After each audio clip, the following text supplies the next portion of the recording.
Hello and welcome back to Tommy's Top Picks Weekly Roundup Podcast, episode 43. I'm your host, Tommy, joined by John. How's it going? Complicated question. So, this podcast is a couple days late, but we did not miss a week. We're still here. We're still going to have another one next week.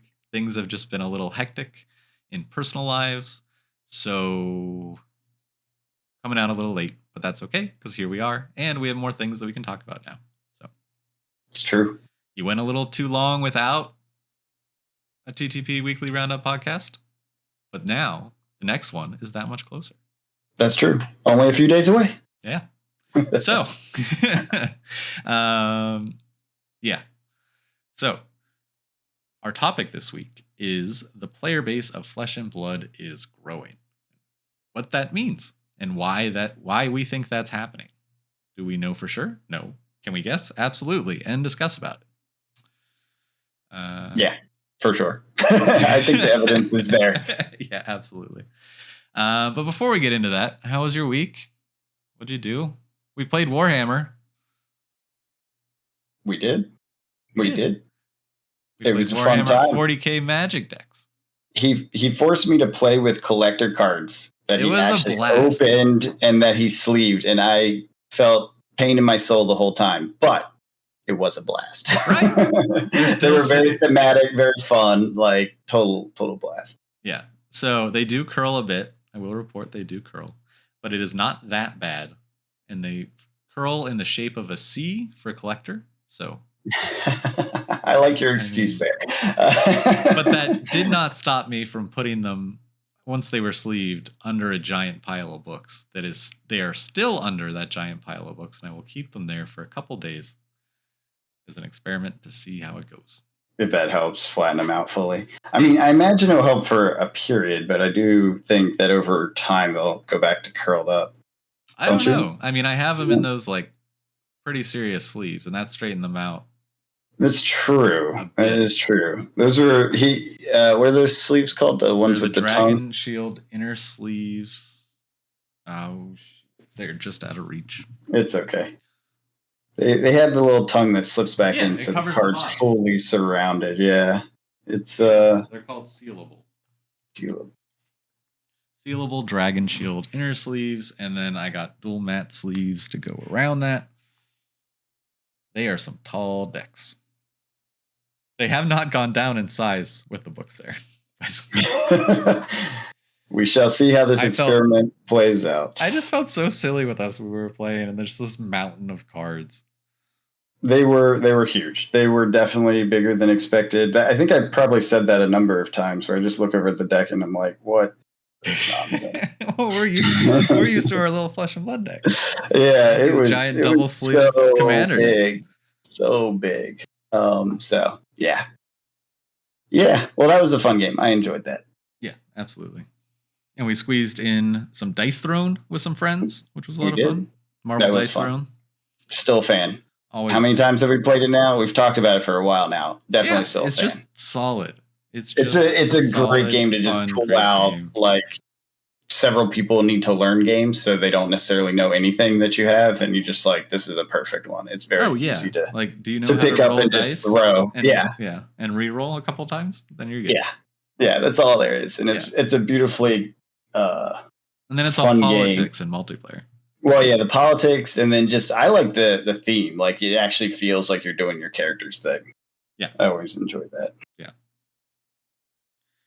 So then, did you get to play any Fab this week? I didn't. Sad day. Sad week. Well, you see, what happened was, I usually have my Thursday night armory, right? Yeah. So our shop is super cool, and they decided to do this thing called Third Thursdays painting classes. And this was the first one that they did. It was a lot of fun. There's two owners of our shop. One does the card side, one does the mini side. I got to meet the guy that does the mini side. He's really nice.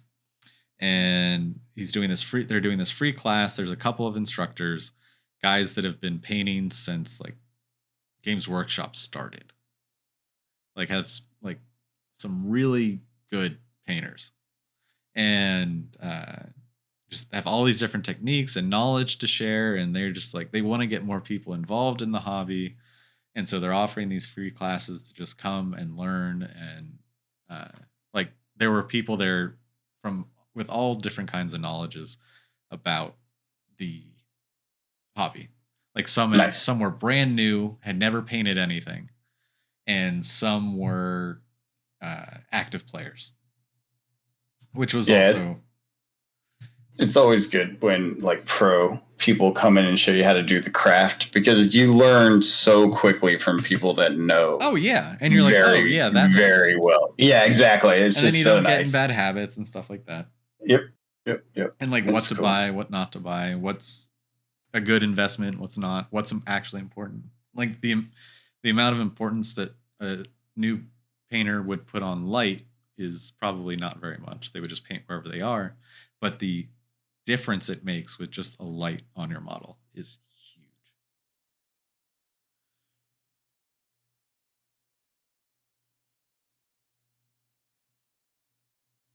John? Right on. But it was a lot of fun, and so I'm going to be doing that every third Thursday instead of my armory for the foreseeable future. And it's draft night, so right now, like I'm kind of burnt out on Uprising draft. They did draft WTR instead, which would have been fun, but my wife wants to come with me to the painting ones, and so that's more time we can spend together, which is always a good time. But yeah, so they're going to be like, this was a very like introductory class, and then they're going to be doing a more how to get your models ready, and then how to actually paint, prime, all that kind of stuff. Nice. And it sounds fun. Goes well. It was like a group of 15, 16 people. That's good. Yeah. Yeah. We should jump into our topic, because I was about to ask a question that gave away too much information. Well, the one thing I wanted to talk about was I did get to meet a player who plays Kill Team. So I was able to pick his brain, because that's the game I'm most interested in playing on the tabletop. Nice. And so he said that he would do a practice or a learn to play game with me. And I have his Discord, so I can reach out to him. So nice. That'll be fun. But yeah, our main topic, the player base of Flesh and Blood is growing. What were you going to lead us in with? What was your... It wasn't a good tie-in, so let's start at the beginning, because it would have been... That's why I didn't ask it, because I was like, nope, that's going to be confusing. So I guess start with the evidence. You said there's new players. What do you see out there in the world that's leading you to that conclusion? So I spend a lot of time looking at Flesh and Blood, Twitter and Reddit. And Twitter is more of a hive mind of content creators. But the Reddit, I started to notice a lot of "Hey, I'm new" posts, which I had not seen in a very long time. 100%. I saw the same thing. Yeah. Yep, it's definitely happening there, because it's a good forum to ask questions. Oh, absolutely. I mean, some of the stuff I saw was pretty creative. So, of course, you have the rules. It would get lost on Twitter anyways. So. That's true. It would get lost on Twitter. But they're just like, how does X work over Y sort of thing in this situation, whatever. And then some were, a creative one I thought was a request for an Icelander Blitz deck. I was like, oh. Yeah, and they're like, I'm new to the game and I want an Icelander Blitz deck. I'm like, that's a interesting request. I actually like that. But, I mean, I thought we had the opinion that Icelander may not be the greatest hero to start with. However, if you are experienced with card games, say you are coming from another popular card game like Magic the Gathering, and you no longer have interest, or you are upset with Hasbro and Wizards of the Coast, and you're looking to enjoy continue slinging cardboard, but just maybe not Magic cardboard, and you see everyone showing up to events for Flesh and Blood, and Magic events might be on the decline in attendance, you might be inclined to go and, play a more competitive deck because you're a competitive Magic player. But you understand depths of some of the rule systems. You understand the stack. Like that kind of stuff isn't going to be a barrier to entry to the game. No. You'll pick it up pretty quick. There'll be some nuances. There'll definitely be some keywords, stuff like that. Yes, nuances and a little bit of confusion here and there. You'll probably jack up some sort of mechanic or structure that you think you understood but didn't quite because it's not super clear off the surface. Right. But it will not take long. It will not take long to get to full speed. That's for sure. Right. And so essentially what I'm seeing is, and there's a couple different things that Magic has done to kind of push their players, honestly, push them into Flesh and Blood. Because, I mean, think about it. It's a group of dedicated players who will, if they switch and they are dedicated to Flesh and Blood, then are they going to come back? I don't know.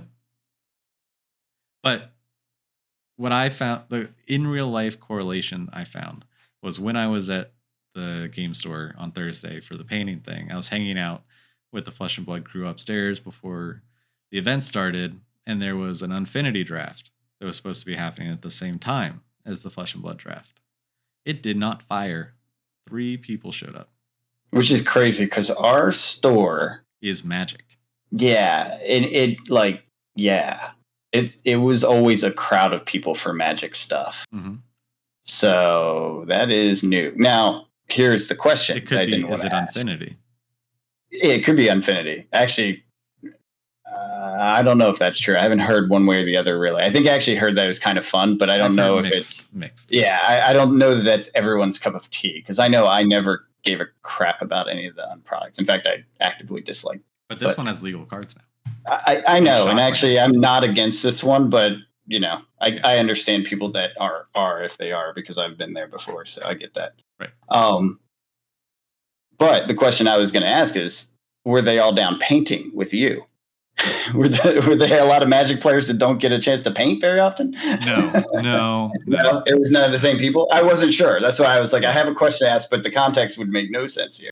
No, it's they are, from what I could tell, people that are more interested towards like D&D and board games. It's just a very different crowd. That shop's so cool. Oh, it has so many. Supports so many freaking groups. It's so cool. I love that shop. Yeah, absolutely. I love supporting it. Well, that's cool. It's unfortunate for Magic, but not surprising. You have the $1,000 pack of fake cards. You have price of not explosions, real. Right? So it's more expensive for everything, and then price screwing shops over collapses, right? That then screw the shops over because of the big distributors. I mean, I like Magic. I like buying Magic, but I'm not a fan of these moves. I'll tell you, I'm not a fan of these moves. Yeah, I mean, we always used to say that like Magic will always be around. Yeah, I don't think it will die from this. I honestly think people will be back in 3 years, but it will be 3 years of real dead sets, which will be sad.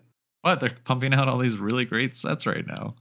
Well, that's the thing that's interesting. I wonder if the products will, they'll never hold up in price because the supply demand curve is just jacked, right? With that. But do they hold up in just it's a fun flavor to go back and play? Because the ones in the past that I'm familiar with that are considered garbage, never really went up in price,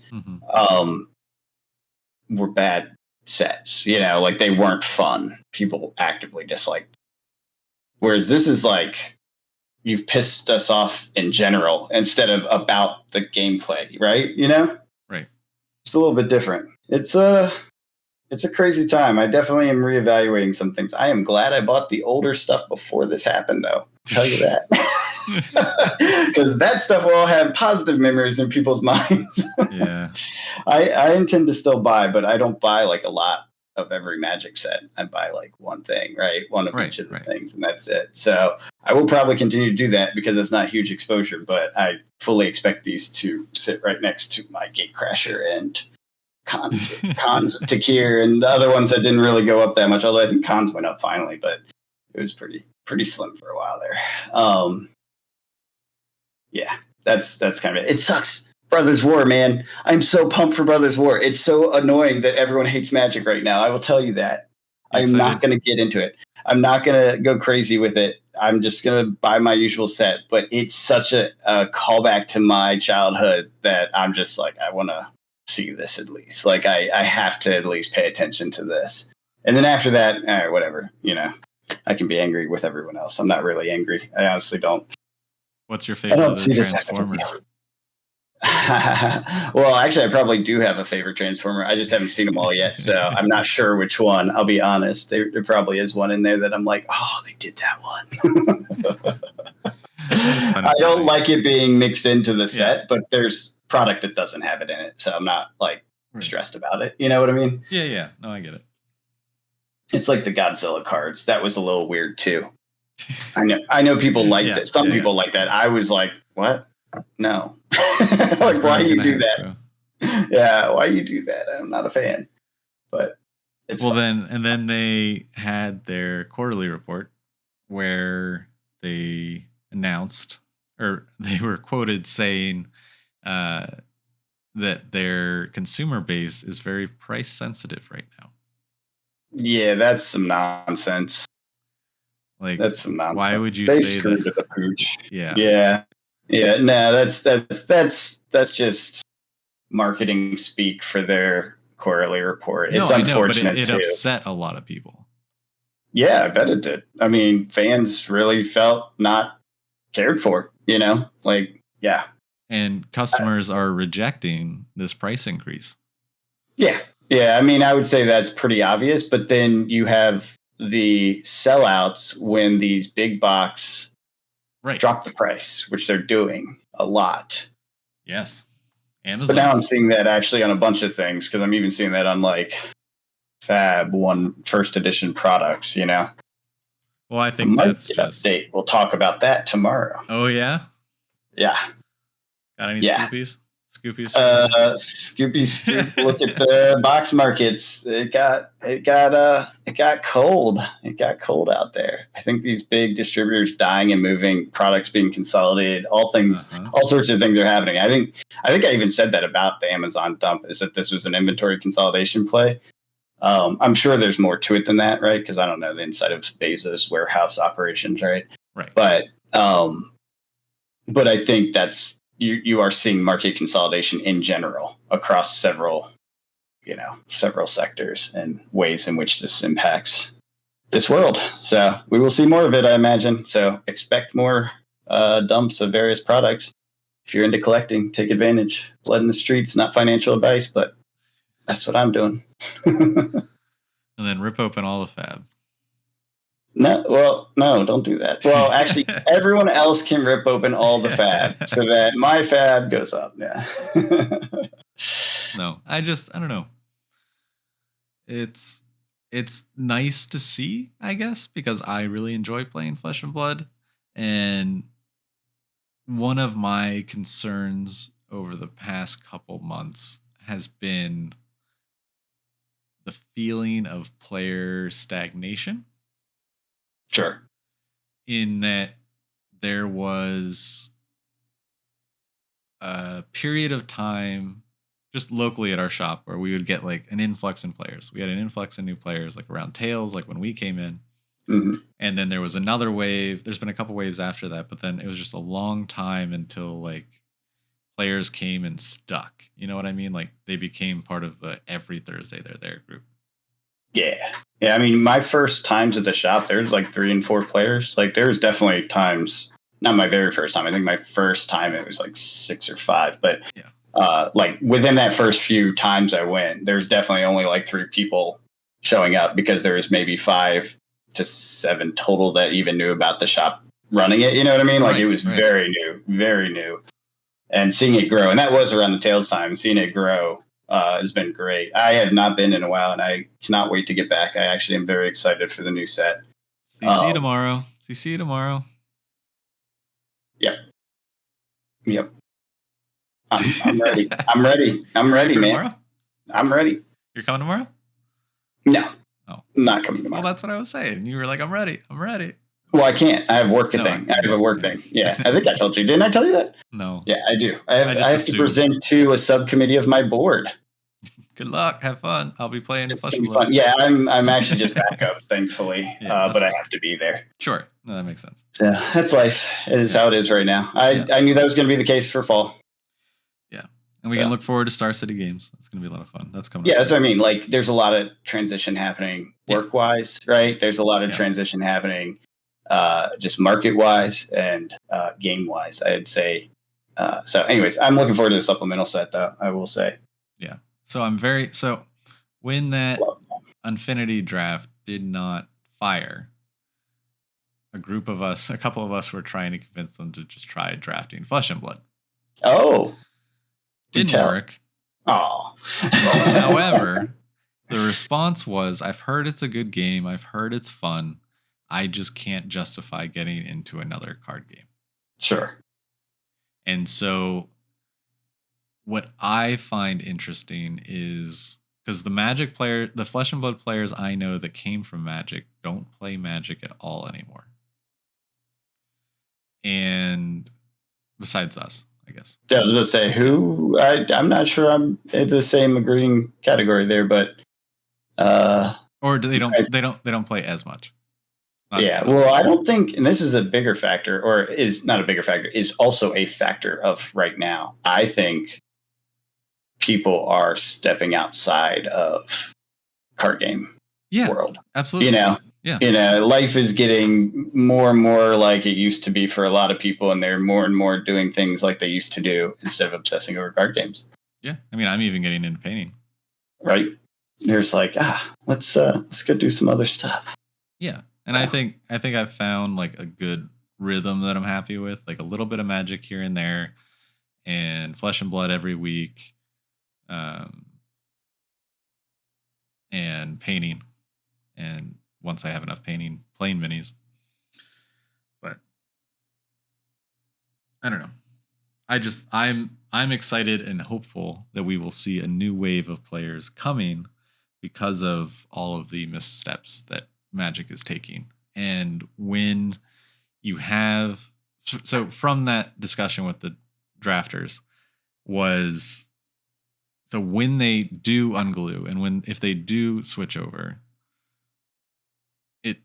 it's a big deal because they've been so entrenched in Magic for a long time. Yeah. So it's really hard to get Magic players, but so then what I was surprised of what I'm seeing on Reddit is a lot of Magic. So it may just be a local thing that they're not, but because they're at that shop, and that shop is a great community, and so they're probably tied to that Magic community, and they can invest to be in another card game just because they want to stay with the community over the game, if that makes sense. Yeah, totally. And I think that's totally valid. But yes, I am also seeing on these posts that they're like came from Magic, new to Fab. Like, it's definitely some percentage of the people that didn't show up for Magic tried out Fab in the world. You know what I mean? Right. So we'll hopefully see more attendance at events, local and large events. And then the other thing is on the market side, are we going to start to see a lot of the supplies start to disappear quickly? Like all these big sell-offs are happening around the same time that we're seeing a bunch of new people interested. So is that who's absorbing this? Does that make sense? If that makes sense.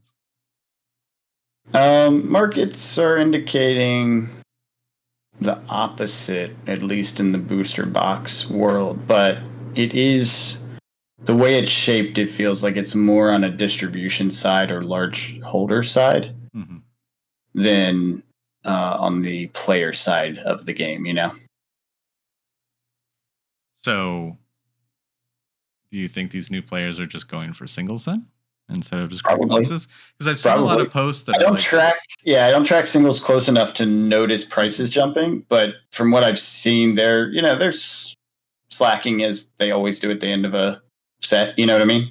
Mm-hmm. With a new set right on the horizon, everyone's like, I'm not buying anything. I'm waiting for this next set to hit and then go crazy. Yeah. Yeah, that's also that's pretty normal. But the prices, like I would say, 2.0 worked in holding single prices at reasonable levels.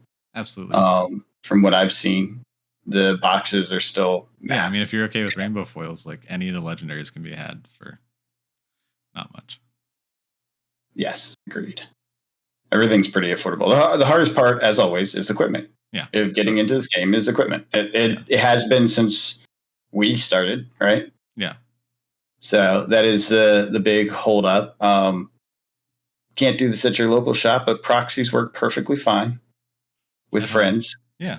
TTS, right? Tabletop Simulator. Yep. Works perfectly fine with your friends. Talishar Online. Talishar Online works perfectly well with your friends. Like there's ways to play the game and get into it and understand it before committing to buying $200 or $300 worth of cards for a particular class that you think is awesome, but then you build your deck and you're not happy. Yeah, so you can actually play the deck and learn it. Highly recommend playing around with that before committing, just so you don't feel bad if you change your mind. Yeah. And understand, like, play without a tunic and then play with a tunic and see why it's so there's a piece of advice that I heard from Hayden Dale a bazillion years ago, which I still hold on to. I don't know how true it is anymore because I haven't tested it, but I thought it was a pretty good statement. He said a really good player with non-legendary gear can basically rack up points against players that don't know what they're doing yet, but have the expensive stuff. Oh, absolutely. So he's like, so don't worry in the beginning about getting the best gear until you settle into stuff that is worth having because you use it and you like it. You know what I mean? Right. Which is the reason why you have it.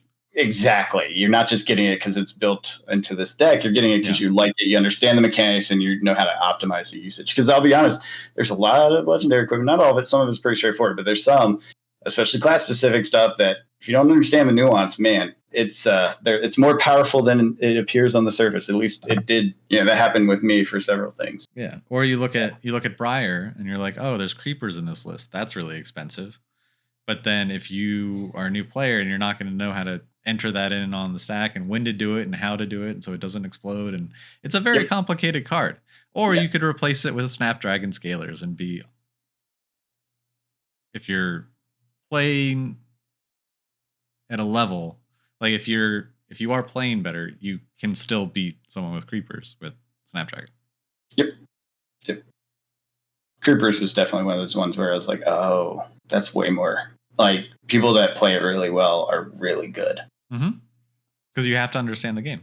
Yeah, there's definitely tiers of competency with creepers. The other one that I thought was interesting was, what's the lightning hand for, oh my god, Lexi? Shock Charmers? That's the legendary one, Shock Charmers? Shock Charmers, yeah. Yeah. That was another one that I saw Yuki play, and she did something with that. I was like, what the heck? Yeah. I was like, oh, difference between a good player and a freaking phenomenal player with legendary gear. Yeah. So there are definitely levels of competency. So start with the easy stuff. Figure out your basic gear. Once you understand that, then graduate. You will save yourself some money and headache and sadness, unless you just have the money to buy a bunch of different stuff and you don't care. But, yeah, right. That's just what it is. And frankly, the rainbow foil legendaries really aren't crazy if you're the type that likes to just buy a lot of stuff, whatever, But yeah, it's a good game to get into. Absolutely. Anything else you wanted to talk about on that topic? No, I think we're good. I'm excited for Dynasty. That's my biggest thing. Yeah. Can't wait to see the new meta shape up. Can't wait to see the card dumps that are coming. When is that? That's in a week or 2? Week? I think it's a week they start. Yeah. And then they come out really fast after that, which is sweet. I'll definitely be looking at the Excel sheet. I have one I'm following up. It's not mine, but it's still too early to really do much with it. And it's going to be fun. Looking forward to it. Looking forward to the new meta. Looking forward to SCG Con. Yeah. Yeah, that's going to be a lot. Not going to Worlds. No. But excited for those that are. Yeah, absolutely. Yeah, looking forward to watching it. Yeah, and hearing about like what happens there, because I'm sure it's going to be crazy. Somebody's going to come out with some insane stuff. Always happen. Yeah. There's another thing I wanted to talk about completely on a different topic. That's why I was asking if there's anything else we can talk about. Jump into it. TCG Player, Murphy and I are probably going to do a video on this separate on the Tommy's Top Shelf Comics channel. Murphy and I, we'll do the video on it. But TCG Player is starting to sell comics now. Yep, I've actually skimmed through it a few times just to see. It's an awful experience. I'll tell you, yeah, it doesn't lend to me buying things yet, but that's kind of always the way, honestly, with TCG Player. I remember several other things coming out on here where you're like, oh, they haven't figured anything out yet. Like this is not workable. And then you come back a few months later and the way the filters are changed around and stuff, it works. But like I there's a banner at the top that was like shop comics now. And so I clicked it, and then instantly it goes, how would you rate your experience searching for comics? I would need to be able to do that first. I was like, I just got here. Give me a second. And also, instead of series, it says find a set. Yeah, some of the filter stuff, I was like, what? Yeah. So it's fine. They'll get there. And they only have Marvel and DC right now. So none of the independent books. No, yeah. But they do have like specific variant covers, which I found interesting. That makes sense. That's something they can handle. You have to. Enough. Yeah. Yeah. But I mean, there's a lot that comes out every week. I mean, I guess it wouldn't be populated by shops, not the way it works currently with cards. It would be populated by them when they, that might end up being rough for them. I wonder how that's going to go. And then does it get updated every Wednesday? Yeah, it's a good question. Do the DC ones come out on Tuesday? It's a good question. Somebody did this at eBay, though. So they probably just imported whatever eBay was doing, right? But eBay is all user-driven. Actually, that's probably what they're doing. They're eating the data that's being user-generated on eBay and consuming it into the data structure on TCG Player. If they're not doing that, they are going to figure that out in the next 6 months and save a lot of money and time for people. And it will be a much better experience when they do. But I imagine they either have or will shortly figure that out. Because that's just such an obvious thing to do. And now that it's all under one roof, they can do that. Yeah. It's all just everything's out of stock. No one puts stuff up. And then most things market price is $2, which is not true. Like I'm seeing books here that are way more than $2. But they're listed for $2? Market price. They're market price stuff. Oh, I see. I'm not seeing that yet. Actually, now that I click through, but that can be an issue with other things. All my stuff is shown correctly. I don't know what you're talking about, man. When I look at it, it's fine. What do you mean? So what comic should I buy? But most of them say market price unavailable. Market price yeah, because most of them are like out of stock or haven't sold anything, etc. Don't have any listings. Yeah. So they definitely have a data structure in place and not an inventory in place yet. Yeah. But they do have a lot of stuff, at least if the numbers are to be believed. Yeah, I mean, skimming through it, they have stuff from like all different years, and so they have. I was kind of surprised at how much like old stuff they have listed. Yeah, and once they get more stuff in here, like I think it could be good, and I think the comic book industry needs a online storefront like this. I think it's going to be very beneficial for the comic book community and the collectors, because it's just so easy to then go to a series and just get the issues if they're up there. But then, like, does that bring comic book stores in? Do comic book stores put their stuff here too? I mean, some of them already sell on eBay, right? Yeah, but not everything that they have. Yeah, but this would be an easy solution to that, because they have their whole POS system thing. Not POS, but you know what I'm talking about, like the scanning for the cards and stuff. When they have that all sorted out, it'll make their lives easier for online sales. right? So I could see that happening. I don't think that's in place yet for the comics, is it? Have you heard? What? The ability to just scan them in. No, I don't think so. For the shop side, yeah, I don't think that's in yet. I haven't seen anything on that. I could be wrong. It may be in there, but I don't have a shop good enough to even do that with cards. I have an Excel sheet like with all of my collection, but I mean, like, there's just in my collection, I have over 1,000 different series. I have almost 6,000 comics. Yeah, like getting those all up would be insane, but also. I mean, I don't know. I think it's easier than putting it on eBay, right? eBay, you got to put it in your hand, right? I think this is actually a step up for people that do that, right? Yes, I could be wrong, but I don't know. I'm concerned about them getting cold feet and it just flopping. Yeah. Oh no. I guess that's my concern. I doubt it. Yeah. I doubt it, just because they've committed to money. Yeah. Well, it's eBay. They have enough money and they print so much money. Yeah. They can chase something for a long time. So if they want this to work, it's gonna work. They probably want comics on here more than they want comics on eBay. I think it makes life easier. And all those services they just offered, I think it makes that easier to put it through here, right? It's just simple. Sure. It can even be part of like the subscription, the direct subscription and all that stuff once they get that rolling. Like with the card, if it's over, there's a lot of good synergy here that will work out. I just used that word. I apologize to everyone out there for saying synergy. Yeah. A lot of people cringe like crazy when they hear that word, but it actually has a meaning and it's useful in this case because it's not wrong. Yeah. I know people that they're like, you just used that word. I guarantee you, if you're out there, leave a comment because I know. Did you cringe? Did you cringe to synergy? Or do you cringe to moist? Oh my God. Well, some people cringe to moist, but synergy is definitely one out there. I know for a fact. But anyways, I think it is. I think it is something that is valuable as an eBay. Yeah, I mean, it's super entity, and we'll do some good things. But yes, early days. Don't get too excited yet. I mean, it is early days. So for science, I might throw some up once I find some time. Yeah.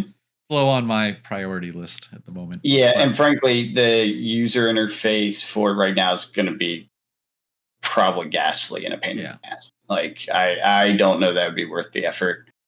Just because putting cards up without having the scanner is a bit of a pain with just a few variants. Yeah. But I mean, who's looking for comics here yet, I guess? Well, that's a good point. Probably not that many people. Oh, nothing, I imagine. Just certain ones, whatever's affordable and in demand to a degree. So it'll build over time. And again, with eBay money, they can wait. They don't care. They can be patient. They can deploy money as the experience gets better to advertise it. They can let it grow slowly. They can ramp it up. They have that ability. Not only the ability, but that competency and the capital. If they want it to work, it will work. It'll just take a while. Yeah. They've integrated so many other companies. I do not see this as a a big lift for them. They'll figure it out.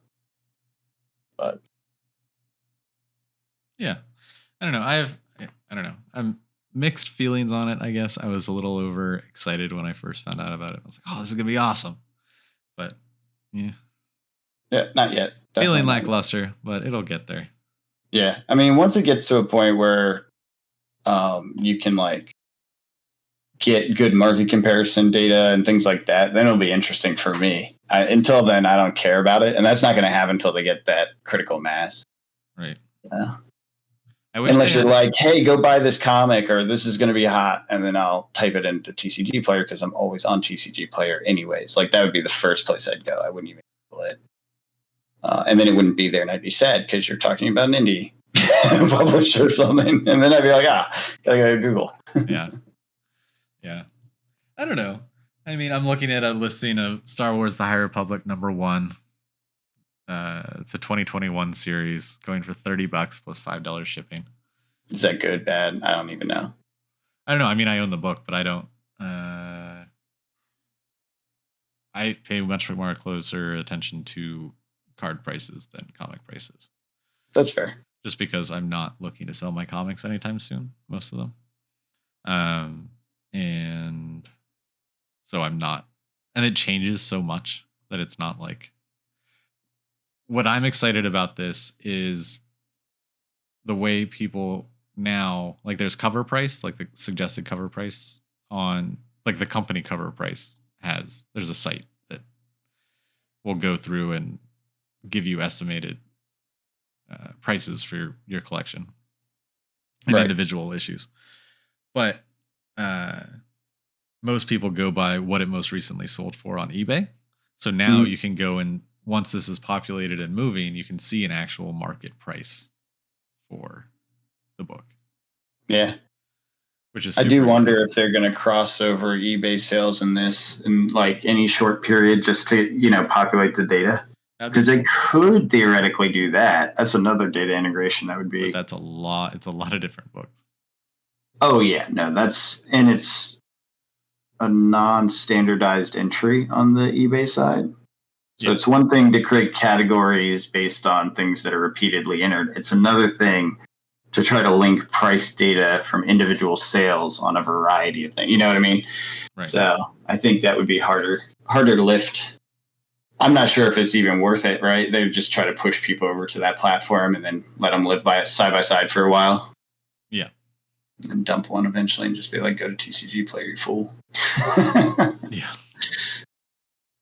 I mean, you can buy. So I was curious and I looked it up on eBay. There aren't many of this comic on there, but there's a graded one at 9.4 for $50 plus 15 shipping. Okay. And then one's expired. There's a auction going on. It's at $45 at a 9.8. So I think 30 for raw is pretty high, actually, because it costs like $40-$50 to get it graded. Got it. So this, surprisingly, that's a pretty good deal, actually. But because I mean, the whole Star Wars universe is building around this. Rumors are the next like big movie franchise is either going to be after the next movie trilogy is going to be after episode 9, so episode 10, or it's going to go backwards and do like High Republic stuff because they're doing all these novels and comics and all this other media for High Republic stuff. So nice. People are specking on that because they started a High Republic series in 2021. It went like 12 issues. But that was just like the conclusion of the story. And then they're starting up like a season 2 kind of. So a trend in comic books right now is kind of like to follow TV shows and have like seasons. Interesting. I kind of dig that personally. I think it's awful. Oh, really? I like that. I like the series perspective of things instead of rebooting the thing every freaking season. It is. It is growing on me. Yeah. What I prefer with comics is they just the number just keeps getting bigger. Just let the number keep getting bigger. It's just because Star Wars comics is published by Marvel, and Marvel likes pushing out a lot of number ones. Oh, right. You have said that before. So it's a way for them to just pump out number ones all the time for whatever. Like with Daredevil, they pushed out, it was the same writer, the same artist, and they ended the run and everyone got all furious. And then Chip Zdarsky, the writer, in his email to his followers was basically just like, hey, really don't sweat it. It's fine. And then they had a big Daredevil event. And then the solicitations came out about halfway through that event for a new Daredevil #1 written by Chip Zdarsky. So they usually would do those reboot and take it back to issue 1 when there was a new creative team. This was the first instance of it just being the same creative team. Just gonna go ahead and start over at 1. Why not? Yeah. For the heck of it. Because it's one of their best-selling books because he's one of the top writers in the industry. Got it. I mean, it makes sense, but it's like, that is silly. I get you on that one. Yeah. Well, there's extremes. I would say, this is lovely to learn about. I think Murphy might have more to say about it. Yeah. And I'm luring. I'm sure giving people I'm sure a teaser. More yeah. And that one will be on video, and we'll scroll through the site and talk about it, see if we can find some deals. Yeah, that'll be interesting to see. Yeah, either later this week or actually probably next week. It'll probably come out next week. That makes sense. Yeah. I was like, wait, it's Wednesday. It's not Sunday. It's Wednesday. Yeah. But anything else you want to go over before we wrapped up? Sorry, I went on a little comic tangent. You did. No, that's fine. I'm okay with it. I hope our listeners enjoy it. But go subscribe. Tommy's Top Shelf Comics. If you're looking for comic stuff, Tommy's that is where he rambles about comics a lot. Yeah. That is what it's for. If you enjoyed that short ramble about comic books, come enjoy a full ramble. Every week we ramble about our top 5 and usually something else. No. For this channel, we have the market update. Pokemon market update is coming in 5 weeks from now. So Monday, I will probably do a bit of a teaser with a little bit of data stuff, and then 4 weeks after that teaser, I will officially launch a Pokemon market update, and I will probably, no promises, expand that to something else, maybe Magic after that, because I've automated it, which is what the Monday video will be about, how I automated it to a degree. And so it will make it easier to do more of them, put it that way. That's awesome. Yeah. So for now, we are kind of quiet because we are just the podcast and my market update. Although I believe you have something in the queue. What else is coming? 2 things in the queue. Once I get around to editing it, we recorded one of our 40K Magic games. Indeed, we did. You stopped me. You ruined it for everyone. It was my one victory on the channel. No, if they're listening this far, they're going to watch it. That's fair. The one victory in a long time on actual camera. And then I won the one off camera. Yes, and you thoroughly won it. So it was pretty nasty. Anyways. It was fun. I don't know. I feel like the that's just great. I feel like that's just one-on-one commander though. Like the decks aren't made really to be one-on-one. They can be, obviously. Yeah. No, yeah. And I played with one buddy that came up. I got him to play one of the, I think it was the Baldur's Gate Commander Legends decks, and it's a 4 set, and we only played 2, and it was a terrible matchup. And it also ended up with Mana Screw, Mana Flood, or whatever. I don't remember what, but it was that is Magic. That is how Magic sometimes goes. Yeah. It's a experience, but. Yeah, I think the 4 will be fun, so we got to get that done. Absolutely. Yeah, I know one person that's interested. We just have to find a 4th and a date and time. So. Yeah, that's probably the hardest right now. Yeah, absolutely. Heading into holiday season. Yeah, for sure. Cool. Anything else? Not that I can think of. Yeah. Well, I'm almost done with my duck. I've been spending a lot of time on this duck. Are you doing a time-lapse video of that, or did you just do it? You are? Oh, yeah. I'm so excited to see the time-lapse video of your duck creation. It's going to be fun. Yeah. That's fun. Yeah. That is fun. I've been filming the whole thing. It's going to take me way too long to edit. I'm putting way too much time into this duck. But it's going to be so good. It's going to be so good. Worth it. And the person that receives the duck is well aware and is not worried about the timing. Tommy's not hanging him out for a month and a half. No. We've talked. No, there'll be an opportunity to transfer it without paying shipping in the near future. So he's got a deadline, but it's not. Yeah. He's had time. It'll make a Twitter experience. So follow us at Tommy's Top Picks to see how the duck came out, and subscribe to the channel because I think I'm going to post that time lapse video because it is a Flesh and Blood card that I'm painting. Yeah. So I'm going to put that on this channel, and then also. The painting channel. It'll be sponsored by Tommy's Top Tabletop. There you go. This video is brought to you by Tommy's Top Tabletop. We're cross-sponsoring now. Here we go. Exactly. Guys. We have a guest. We're having a guest on in the coming weeks. It's a channel called Tommy's Top Tabletop. Pretty cool over there. You love that host. Yeah. All the Tommies with the alliteration. Tommy's Top Tabletop, Tommy's Top Shelf Comics, and Tommy's Top Picks. Nice. Yep.